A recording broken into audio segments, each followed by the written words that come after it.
All right, so let me kick things off by welcoming everybody. I just want to thank everyone again for taking the time to join today. My name is Steve Allegrezza. I'm the Executive Director of IHFRA. And again, we're very glad to have you join us for today's webinar. Before we get started, I just wanted to cover a couple of quick housekeeping items. Today's session will be recorded, and we'll make that available afterward for anyone who wants to revisit today's conversation or just share it with others. We'll also be leaving some time at the end for questions, so please feel free to keep those in mind as we go. You can drop them in the chat, and we'll try to address as many as we can within the last 15 minutes of today's conversation. So today's topic is especially important because it's a vital part of any great sales representative's job, and that's helping train, support, and mentor retail sales associates. At the end of the day, our RSAs are the front lines. They're the ones interacting directly with customers, guiding the buying experience, answering questions, and ultimately helping close the sale. So when sales reps take an active role in educating and supporting retail sales teams, it does more than just help the RSA feel more confident and effective. It also strengthens the partnership between the rep, the retailer, and the brand. And it can have a direct impact on sell-through, product knowledge, customer experience, and ultimately sales performance. That's why today's conversation is so relevant. We're fortunate enough to have Scott Morris with us today. Scott is a well-respected longtime sales trainer and industry professional who has spent years helping retail sales associates, reps, and teams better understand the sales process, connect more effectively with customers, and improve results on the floor. He brings practical real-world insight to this topic. He understands the important role training plays in building stronger teams, stronger stores, and stronger sales outcome.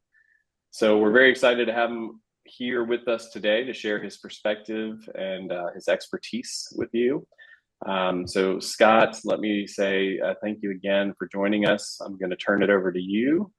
And I'm going to jump to my next slide, which just has a little bit about what the topics are that you're going to cover today. Well, thank you very much, Steve. I appreciate the opportunity, and I think we'll be sharing some insights that will be very beneficial to the people who are listening. I come from a retail background. I grew up in a music store. My dad was the #1 Gibson guitar dealer in the 1950s, and I say that retail is in my DNA because I would run around the store in my pajamas, 2 and 3 years old, watching all the transactions take place. And so I've been in retail all my life. I've been fortunate enough to have the largest piano store in the Chicago area for many years, and also have worked for the 4 largest furniture retailers in the country at the time. I'm going to mute somebody real quick. Hang on. Okay. Okay. So here we go. I think we're okay. Yep. Okay. So when I say that retail is in my DNA, I mean I went back to the sales floor in my 60s just because I love the interchange with the customers. And I was able to share with fellow salespeople who were much newer and less experienced some really key insights.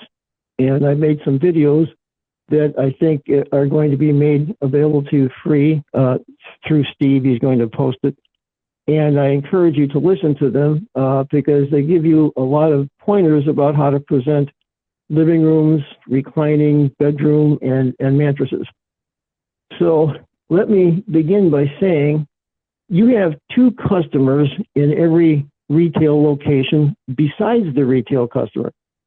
And what I mean by that is, of course, you've got the person who does the business with you that does the initial selection of your products, of what they're going to carry, and then the reorder buying.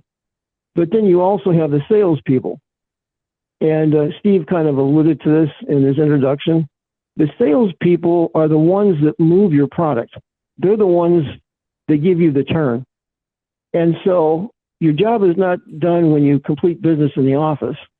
Your job really, the major part of it from my retail experience because I was a merchandise buyer in the stores too. The major part of it is really winning over the salespeople and furthering their cause. And what do I mean by that? I mean by mentoring them. And so I wanted to share a quick story about how I was mentored. When I started out in furniture, it was with Wix Furniture a long time ago in the 1970s. And I loved the job, but they were going to let me go because I wasn't making my initial quota. It was still on my 90 days initial probationary period. And then I had, out of the blue, the best salesperson in the store came to me and said that they're going to be letting you go in a week. But I intervened with Rich, the manager, and I said, look, I think he wants to learn. So let him be with me for a week on the floor, then turn him loose for a week on his own and see what he does from there. Well, John was such an amazing salesperson. He had been number one every month out of 40 people without fail by a large margin. And he has, just to give you a physical impression of him, he has a look-alike, which is which would be Ted Baxter, Ted, and the Mary Tyler Moore Show from the 1970s. Now I'm probably going way beyond the scope of people here in terms of that, but at any rate, he was so good. This is how good he was, and it relates to how the demonstration is so important to the sale. On a Monday night, he's pitching a customer a living room set, and it's in the first aisle. Salespeople couldn't go down the first aisle because they had to wait till a customer went to the ends of the aisles before he could be approached. So he's with somebody in a living room set in the first aisle that he got at another point in the store. He's presenting them. He's doing such a great job, they're spellbound. A couple comes in and stops and listens. Then another, then another, then another. They're all standing there, mesmerized by his presentation. He did such a great job. Everybody's necks were craned, leaning forward. Their legs were locked. The people were standing up. The other people were just sitting there leaning towards him on his every word. The bottom line is this. At the end of his presentation, he turns to his couple that he's sitting with on the sofa. Well, what do you think? They look at each other and say, I like it. So do I. Let's get it. So he takes an order blank out. Back in those days, you wrote it on paper. And when he took it out, he clicks his pen and he notices those four other couples haven't budged. They're still standing there. So he looks up to the first couple. He says, and what about you? And they went through the same routine the couple did that was sitting there. What do you think? Yeah, I like it. Let's get it. Okay, let's get it. He went down the line, and every one of those couples, he had never spoken to them at all, said, we'll take it. They had never even looked at anything else in the store because it was the first aisle. That's how mesmerizing his pitch is, or was.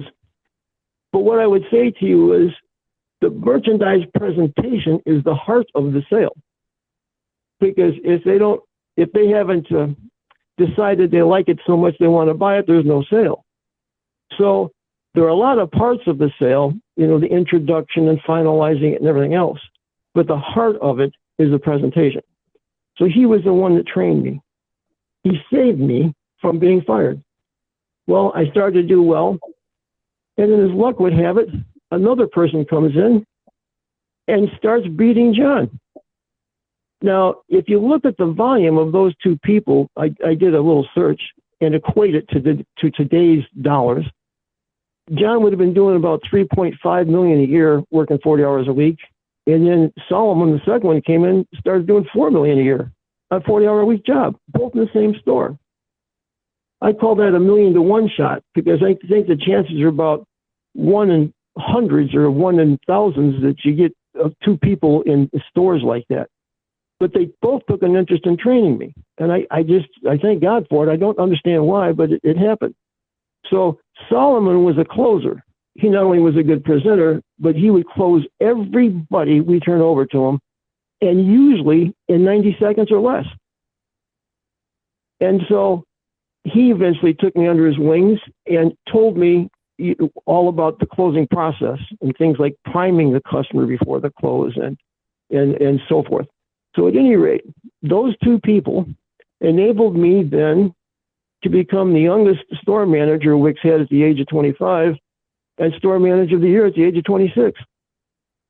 I owe everything to those two mentors. The company training didn't show me how to sell. Everybody else got the same thing. So what I mean to impart by these stories is look at the long shadow a great mentor can cast. And look at how important it is for you to now look at yourself a little bit differently as a mentor to your salespeople. We know what you do. You have a title. You're a furniture sales rep or a sales rep perhaps that sells mattresses. That's your title. But your job is to mentor the people who are presenting your product. Your income depends on it, and they depend on you. So they took me from being let go, not being able to pay my rent or car payment, to being a person who now sells training materials on 4 continents. And I would say this, when we look at our jobs in the stores, a lot of people have titles, sales managers and so forth. But a mentor does not need a title. A mentor is a person who knows how to connect with people, that wants to help them, can take them to the next level in their understanding, whether it's in presenting merchandise or closing customers. And you don't need a title for that. So since your income depends on the sales floor, I just invite you to look at mentoring salespeople. Steve will be posting those videos, hopefully, and I think he's also going to make a link available to an article that I wrote for Furniture World magazine. It's about how to engage the customers more effectively. I think he's going to make it available. So I hope he does. Scott, you may not be able to see it, but I've got it on the screen I've got a link to it on the screen right now and some notes there. But I'll send all this out after our call today. Okay, thank you. So now let's get into more of what your line of work is. I wanted to share also 2 phenomenal furniture sales reps that I've encountered over my 5 decades of experience. One was an Armstrong rep back in the 1970s. And Armstrong was the first ones to come out with the paper laminated furniture tops and the drawers that weren't solid wood, that were particle board or that were more like, fiberboard, but not the medium density that we're used to nowadays. Some of them were even cardboard drawers. So they put 2 sets on the floor. That was back in the Wix furniture back in those days, 1970s. And that set, neither one of those sets sold inside of 2 months because we looked at pulled the drawers out. And we thought, we don't want to sell this. It's not wood. So one day, walk into the meeting, Saturday morning meeting, an hour before the store opens, and here's a dresser to one of those bedroom sets with a mirror on it in the middle of the lunchroom. It was pretty sizable, the lunchroom, because we had 40 salespeople. And so the rep stands there, and we're thinking, oh, no, please, that piece of junk is in our lunchroom. We got to listen to this. And he pulls out a wad of $5 bills. He must have had a couple $100 worth. And he starts peeling them back like he's counting them. He says, I just want to ask you one question. What do you like most about this set? Everybody's looking around. We're like, well, and he keeps peeling them back like that. And so somebody says, finally, after, well, one thing is it's lightweight and it's kind of easy to move. Like if you need to, clean behind it or paint the wall or something. And he turns around and gives him the $5. Bingo, there you go. Anybody else? What do you like most about it? Well, if you got a spill on it, it's kind of easy to wipe up, because it's like, an easy finish to clean. There you go. Bingo. Anybody else? Yeah, I like the fact that, if you move, it really is simple to carry that out. You don't really need professional movers. Bingo. He went through that whole role. He didn't say one word about his set. Make a long story short, 2 months later, the sales manager opens a meeting on a Saturday morning and says, you guys are killing our bedroom sales. You're not selling anything else except that Armstrong bedroom set. We're going to have to take them off the floor if you don't start selling something else. He used the word like, didn't justify it. And then he rewarded the salespeople, and then they got enthusiastic and sold themselves. When that guy would come into the store, you would think a rock star just walked in. You would think Elvis just walked in. Everybody would surround him. He didn't give any more money out from that point on. He didn't have to, but he had won everybody over. And he had completely reversed everybody's opinion. So that's one thing I wanted to share with you, because that's such I remember it just like it was yesterday, an outstanding thing. He reversed everybody's opinion, and we did tons of business. So the word like, there's nothing not to like about the word like. Use it in your presentations, and use it when you're asking salespeople for feedback on a new set that hit the floor. But let them sell themselves, and they will. The second rep I want to tell you about, his name was Dick Schweitzer. He was a Burlington House rep in Chicago. And he was making, back in that day in the 70s, $300,000 plus a year, which again, I ran the numbers. In today's dollars, about $2 million. And you would think that, you were talking to Columbo. I'm going back to the 70s shows. I don't know why, but he was always disheveled when he came in. There was always a shirt tail out, or he had a cold. He had his handkerchief in his hand all the time. He was not exactly the epitome of what you would think of as a successful sales rep. But he had one thing that was really outstanding, more than anyone I've ever seen. He loved salespeople.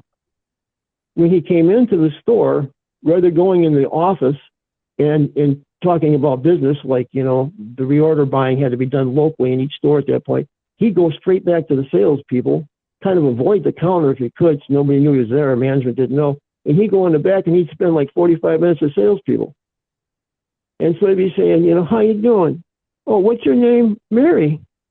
Mary, I think you're going to really like it here, any way I can help you, just let me know. He said, by the way, can you please, on one of your cards, with your name on it, can you put your mailing address and your birthday, please? And so he made a personal connection with everybody.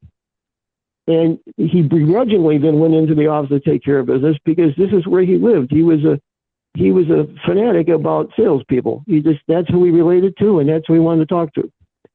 And so he would have a big barbecue session once a year in the Chicago area, and he would work the grills himself. He'd have 2 big grills set up, and he'd invite all the salespeople along with management. He treated them equally.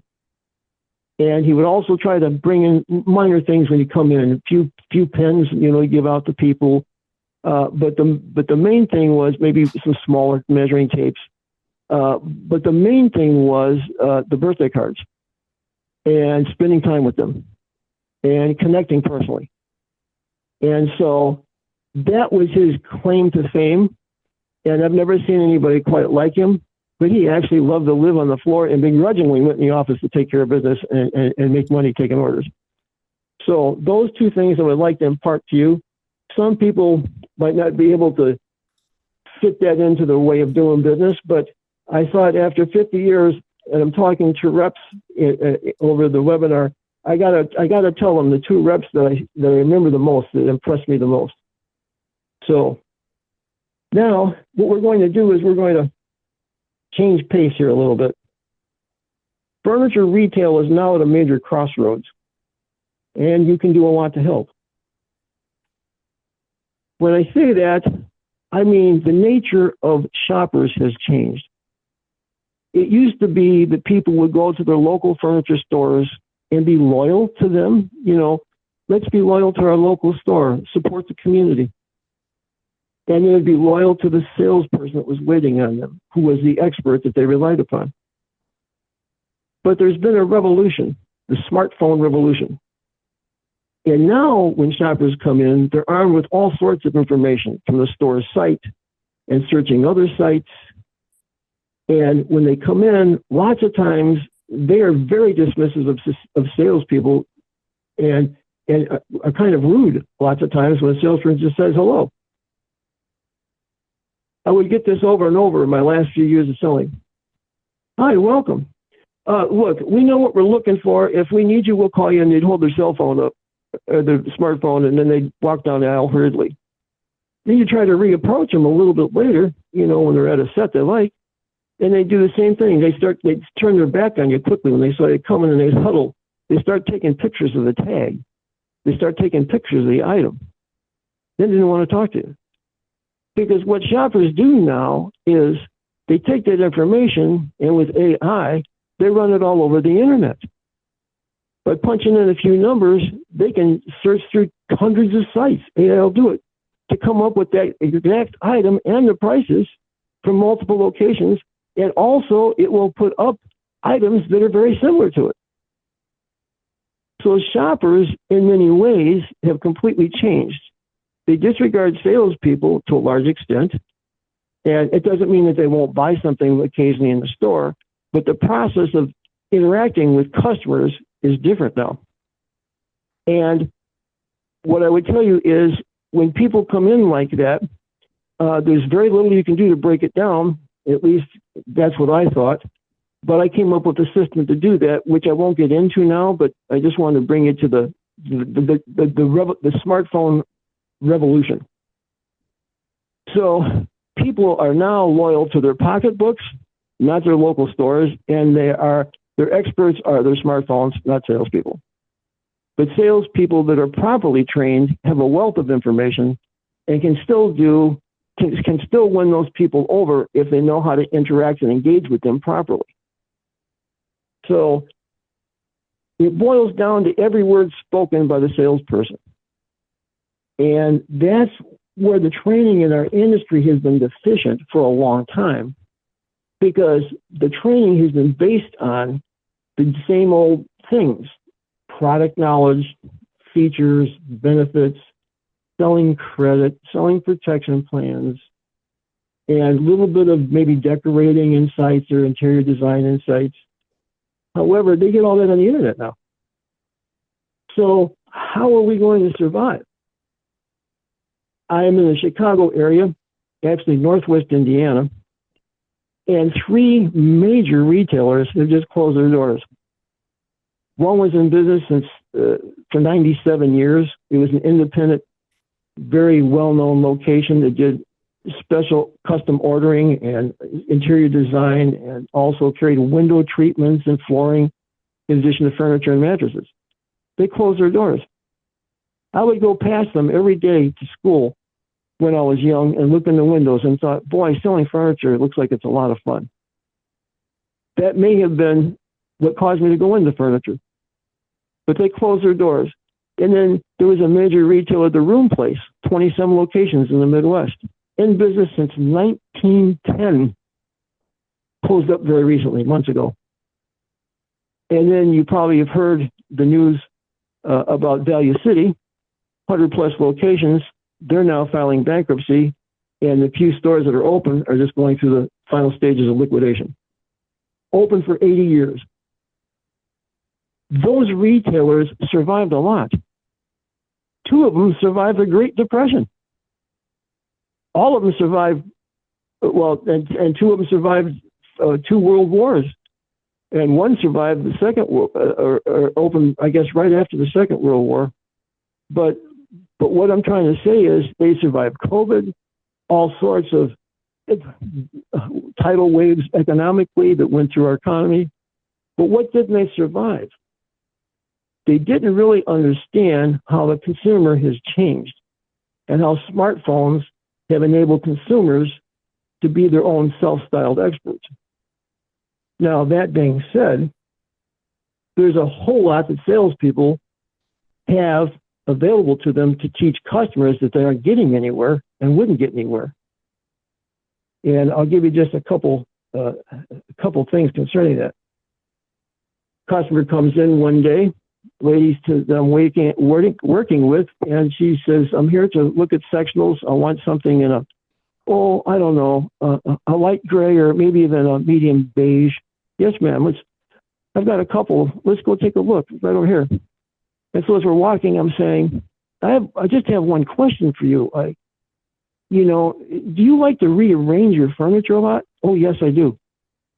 I said, well, then maybe a sectional wouldn't be the best choice for you if you like to move it around a lot, because in a lot of rooms, there's just enough space for one place for it to fit. There's like one footprint that'll make it work. And she got really red-faced. And she says, oh, this makes me angry. And I said, oh, I'm sorry. What did I say?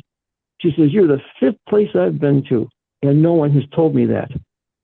I've got to rethink everything now. I said, a sofa and love seat might work better for you. She says, I have to make arrangements for the tree and the holidays. She says, thank you very much. I'll be back. She taps me on the shoulder 2 weeks later when I'm working with a customer processing the sale. She says, I'm ready now. She came back and bought $8,000 worth of furniture. Now, she wasn't suffering from lack of intelligence. She was a professional woman, very intelligent. It's just that how often do people go shopping for furniture? We're the experts. They need to rely on us. So I saved her from a major mistake, and she was so grateful she wouldn't think of anybody else waiting on her. She came and hunted me down. Then another example, lady comes in, I'm looking for a sectional with a chase. I've wanted one all my life. She says, I'm finally here. I'm going to get it today. And so I showed her one. I said, just have one question. I said, do you have any back problems? Why? I said, well, the chase is really nice. It adds a lot to the room. It's very comfortable. I said, but when you sit on it, it's just not like sitting down on a regular sofa or a chair. You have to sit on it, and then you have to move your legs and scoot them up and turn them around. You got to push yourself back twice, and then you got to do the opposite to get out. I said, now that's not a problem for most people, but if you have any kind of a back difficulty, it could be a deal breaker. She said, it is. Boy, I'm telling you, I never thought about that. She says, I got to go with the sofa and love seat now. So I call these usage insights. And these are so critically important. They affect the happiness and well-being physically of people that get things.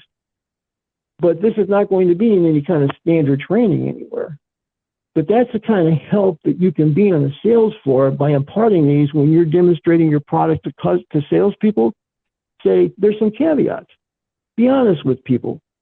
They're going to have to live with this for years, maybe forever. So let's make sure we get it right for them.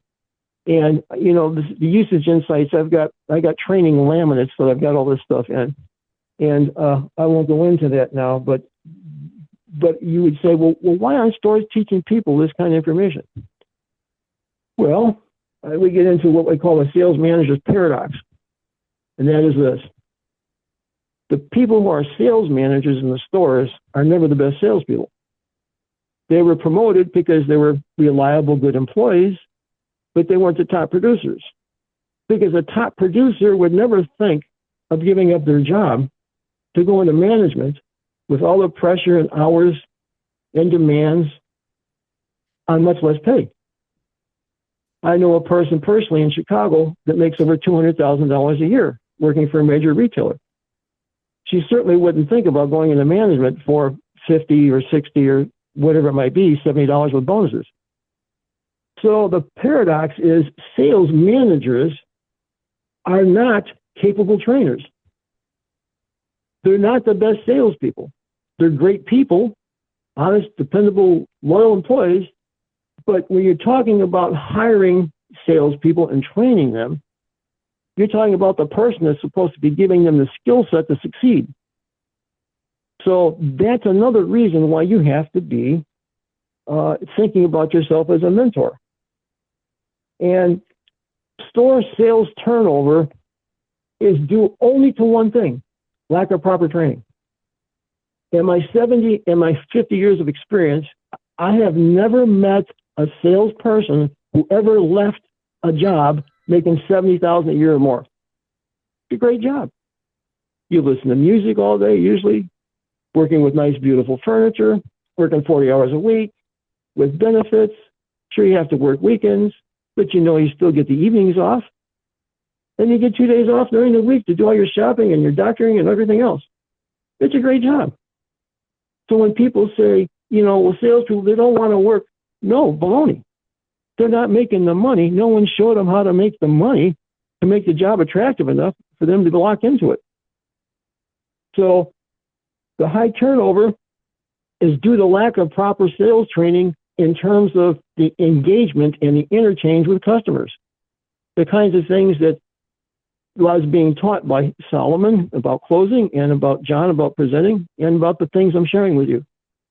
And that's not anybody's training in the industry. They go through the same old, same old. Things have changed. They got better at delivering it through modules, and they got better at getting reports back about people completing them and everything. But incidentally, salespeople are sick and tired of looking at screens. They want a human being to show them how to do it. And I had two people I interviewed recently that, were just at a major retailer. And I said, what do you think about the training? It's so boring. You sit there for 2 weeks looking at a screen. There's not even any music in the background, training yourself. And then when you get done, you don't feel like you really know how to use that information to connect with customers. And these were two very good salespeople that were new to furniture. So the turnover problem in our industry has many ramifications. When you have salespeople that are brand new, you've got novices waiting on your customers all day in the store and as a rep. And if the sales turnover is extreme, then it's very costly to keep hiring and training. But imagine every customer coming in now that's not getting properly waited on. That's why the best salespeople in the store have a close ratio, high performers, of 30+%, and the store's average might be 20, because there's a lot of 15%ers in there. Well, that means if a customer walks in and happens to be taken care of by the best salesperson, the chance is twice as great that they're going to be closed than by the mediocre one. So not only do you lose in the training expenses of people constantly being trained, but you lose every day in the top line by the sales that don't happen. But those never get spoken of because you can't measure them. But I do have a way of measuring them. Take the top 3 salespeople in the store, take their close ratio, and now compare that to any individual person's close ratio beneath that. Now add up the money based on the average ticket and see how much money you're losing. It's not rocket science. They just have to be shown how. So the thing is that people will buy now in the stores on emotion. And that's just solving the dilemma of the smartphone revolution. But how do you get them to buy now? Well, amazing stories. There are a lot of amazing stories you can write to customers that will ingratiate them and win them over. You can use touch point presenting, which was what John used, which was in my videos. You're going to see that process, and in my training materials, there's more of it. And people will always sell more of the merchandise of the reps they like. Salespeople will. So when you win a salesperson over and you mentor them, not only are you going to increase your income, but you're going to increase the likeliness that salesperson is going to be, how should I say, that you're going to be coming top of mind to that salesperson every time they go down that bedroom aisle or that reclining aisle or whatever you're selling. So my saying to you is retail sales training is just in its infancy. I'm presently working on training materials to talk about the sales process on a furniture retail floor. And I'm coming up with over 40 new terms, vocabulary terms, just describing it. Like Main Streeting your customer. Well, what do you mean Main Street? Well, everybody lives in their heart in a particular way. You want to Main Street them. You want to find the road to their heart. Where do they live? What's important to them? Their kids, their pets? Are they sports fanatics? Before you get into any kind of product demonstrations in earnest, you got to find out who you're talking to. You always hear the phrase, you got to present in light of their needs, but you got to find out what they're going to be doing. If you're using this recliner, what are you going to be using it for? You got your Cubs hat on. Oh, wow. You're going to see your Cubs games all the time in this? Is this what you watch movies, with the family? So what happens is mainstreaming a customer. That concept has never been floated. That's just one. And then I've got all sorts of new terms. So the other thing I'm imparting is the training of salespeople is just in its infancy. And we have got to move the art of it forward. We got to get beyond nuts and bolts and get into the emotionalism, because people will buy now on emotion. And I'll just give you one simple example about an amazing story. Let's say you're selling a bedroom set and it has dovetailing in the drawers. Then you pull the drawers out. The average salesperson say, this has dovetailing. That means it's very strong. It's going to last a long time. Features and benefits. But that didn't make an emotional connection. It made an intellectual point. But we've got to make an emotional connection on each point that we're making. Here we go. You see the dovetailing? Yes. Do you know that that is the best joinery you can get on furniture? You spend $20,000 on a bedroom set, that's the way the drawers are going to be made, the joinery. They're finding furniture in the pyramids, 3,500 years old. They're still standing and put together because it has this joinery. They were the first ones to use it. Also, it saved a lot of lives. Lighthouses used to go down in storms, and people in the lighthouses would lose their lives, but so would the sailors at sea that depended on their direction during storms. But then they started to make lighthouses out of dovetailing. Ever since then, hardly a lighthouse has ever gone down. That's the story behind this. So do you see? Now, it wasn't just features and benefits. It was features and benefits and amazing story. What it did was it brought that home in a very emotional way. They'll never forget that story. They'll never forget it when they open that drawer in the bedroom set. They'll never forget the salesperson that told it to them. But the person's just reciting nuts and bolts. Oh, yeah, all right, it fades later. So what? You know, they hear it everywhere they go.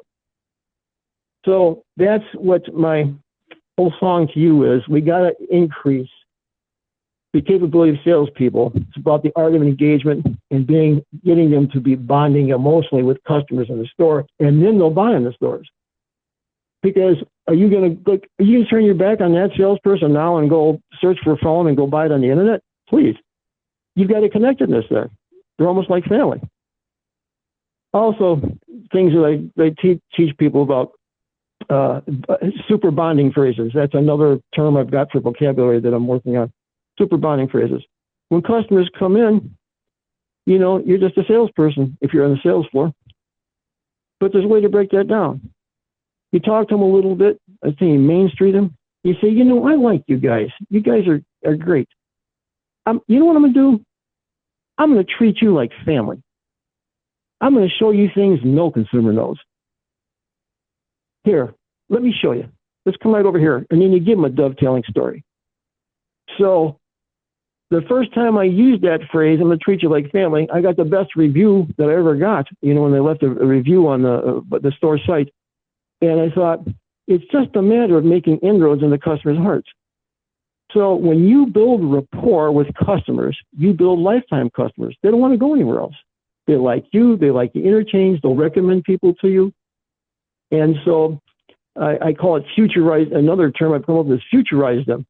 So in the back end of the sale, when you've done business and you're ready to give them cards, you say, you know, what I like, Mary and John, you guys have been great. And I think you did some really good work here today. And I tried to show you some things that nobody else knows.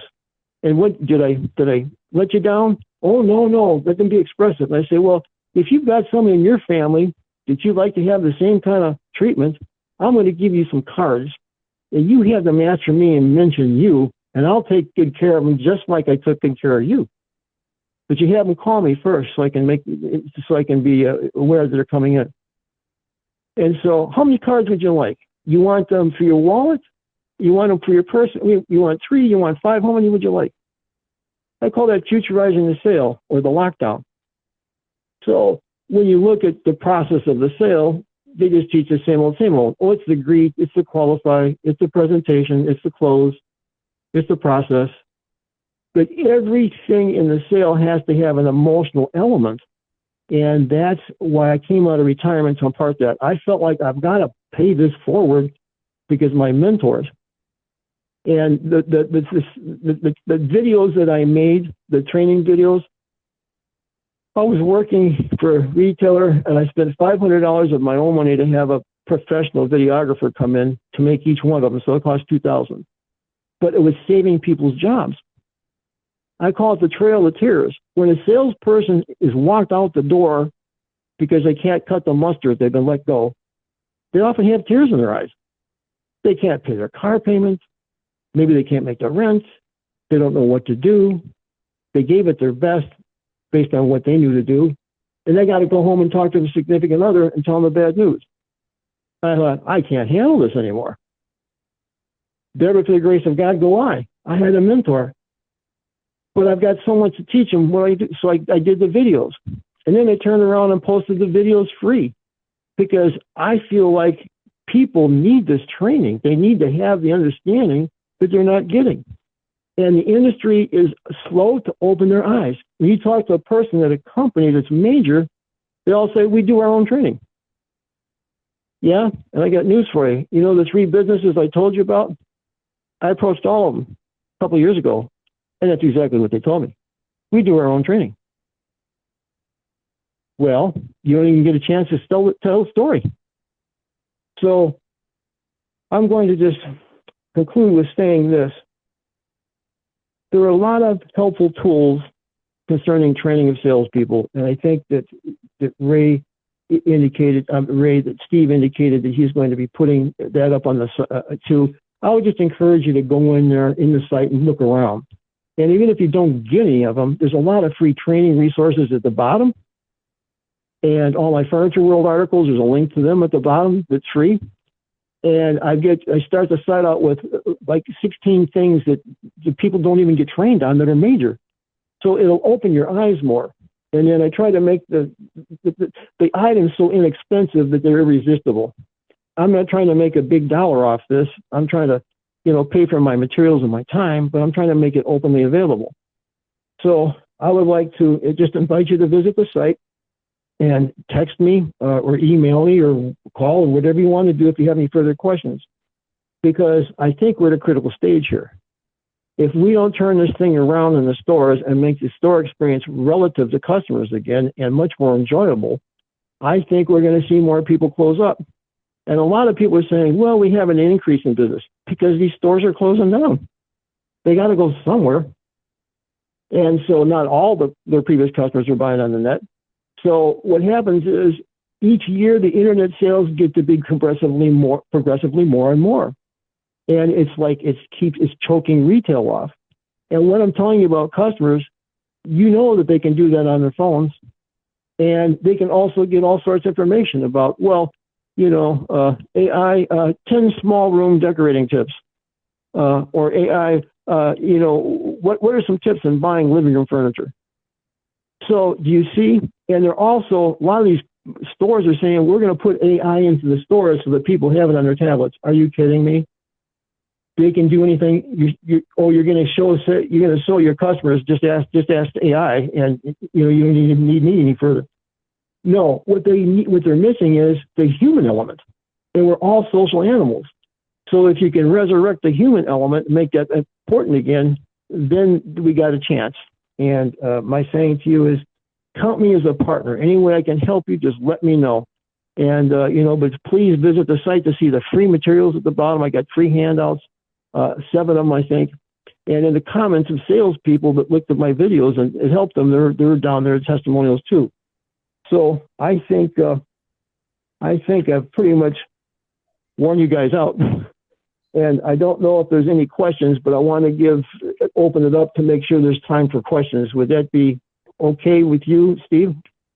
Absolutely. That was going to be our next step. So thank you for sharing that with everybody, Scott. And as you mentioned, I'll put everything up on the screen. I'll make sure that I communicate all of Scott's information out after this call. But at this time, I would love to invite anybody who may have some questions for Scott to. Might I ask? I'll just in one more thing I forgot.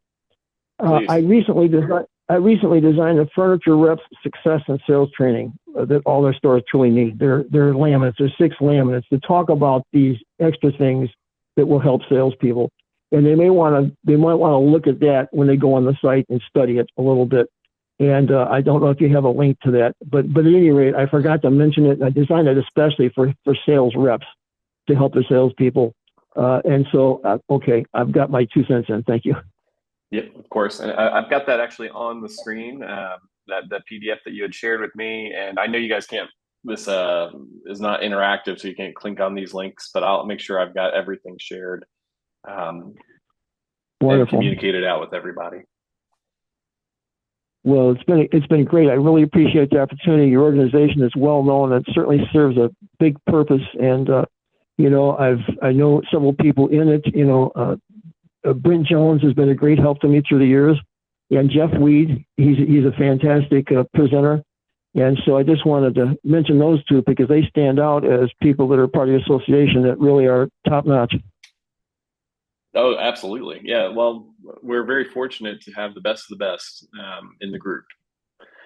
Yeah. And again, any questions, comments, anything like that from anybody on here? I hear it. I see some thank yous. That's always good. Scott, one thing that just pops into my head, I know that this is like so much of this I think is tailored towards the retail sales associate. But I mean, if you had to like pinpoint one practical action step for every sales rep that's on the call today when they're engaging with their retail partners or those RSAs, what would it be?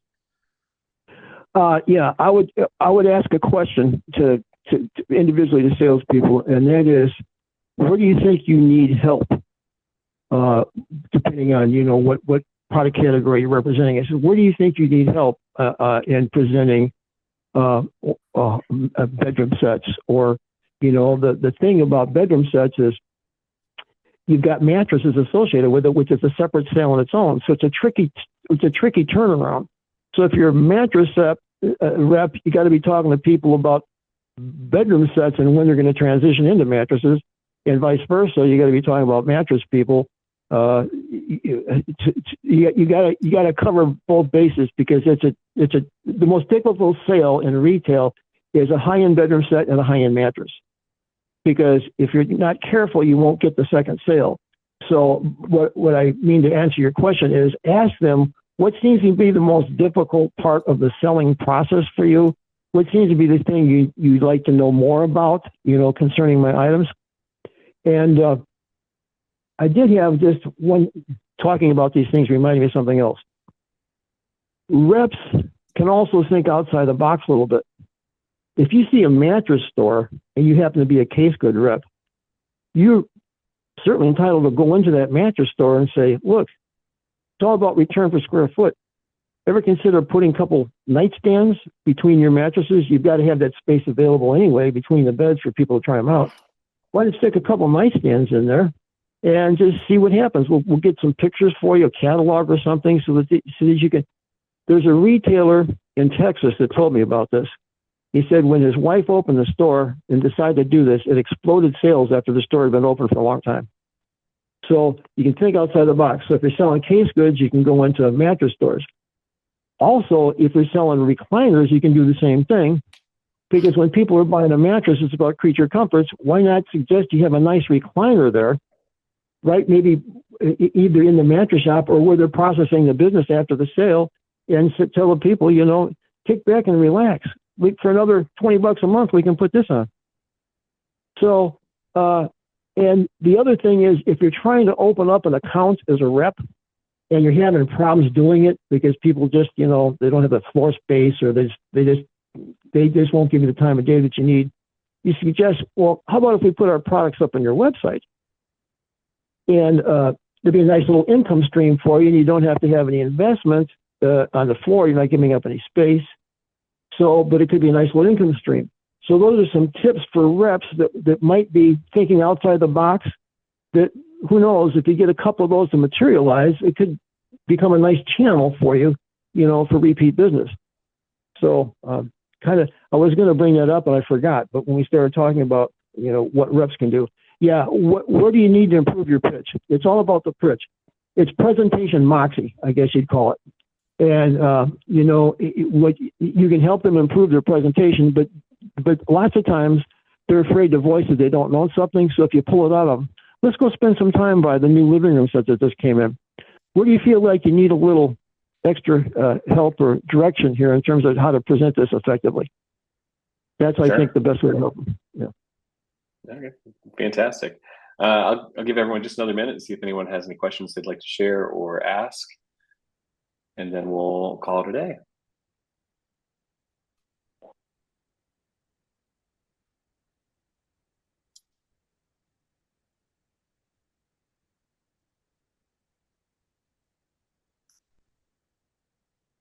Okay, I haven't seen anything just yet. So while we're waiting, I just want to thank everyone again for making time today. And Scott, thank you for you are such a wealth of knowledge, and we're so grateful that you've taken some time to share your expertise with us. I will be posting your website, your YouTube page, some of the laminates that you had shared with us, specifically the ones that were built just for the furniture rep success. Yeah. Your email address, phone number, all that good stuff, along with this presentation shortly after we conclude. And just for those of you who are on that like to tune into these webinars, our next one actually is going to be April 9th. It'll be coming up pretty quick. We're going to do a deep dive or just a refresher on any and all of the IHFRA benefits. I know we normally do one about health insurance, but if you've ever had questions about print and copy discounts, anything, we'll kind of take some time and go through each one. And then we're looking at one in May where we'll kind of tackle the tariff conversation yet again. So with that, again, thank you everybody for making time today. And we'll see you next time. Thanks so much.